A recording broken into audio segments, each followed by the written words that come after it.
Kisah Dinar, bocah lumpuh yang perlahan sembuh usai hafal Al-Quran. Dinar Sita Almira, gadis kecil berusia 10 tahun ini, awalnya terlahir normal. Tumbuh menjadi anak yang lincah dan cerdas hingga sudah bisa menghafal 25 surat Al-Quran saat usianya 3 tahun.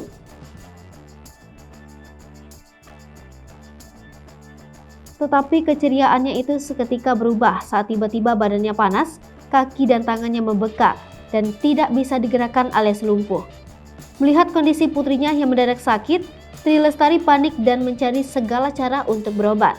Dinar yang tinggal di Villa Balaraja, Tangerang, sampai dibawa ke Solo oleh orang tuanya untuk mencari pengobatan yang tepat. Namun ikhtiar Tri dan suami belum membuahkan hasil.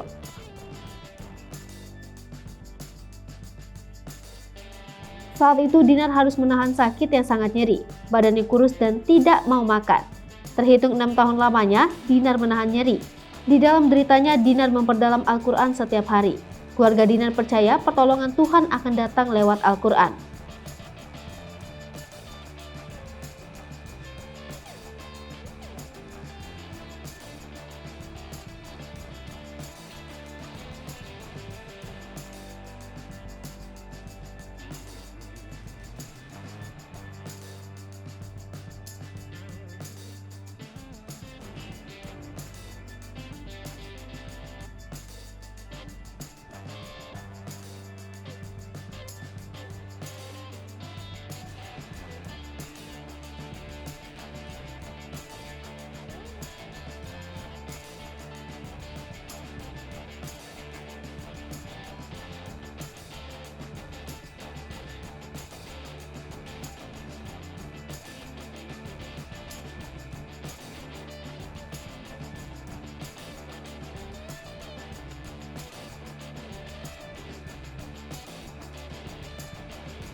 Hai pemirsa Sri Popo TV, jangan lupa komen, like, dan subscribe, serta tonton terus berita-berita terupdate lainnya ya.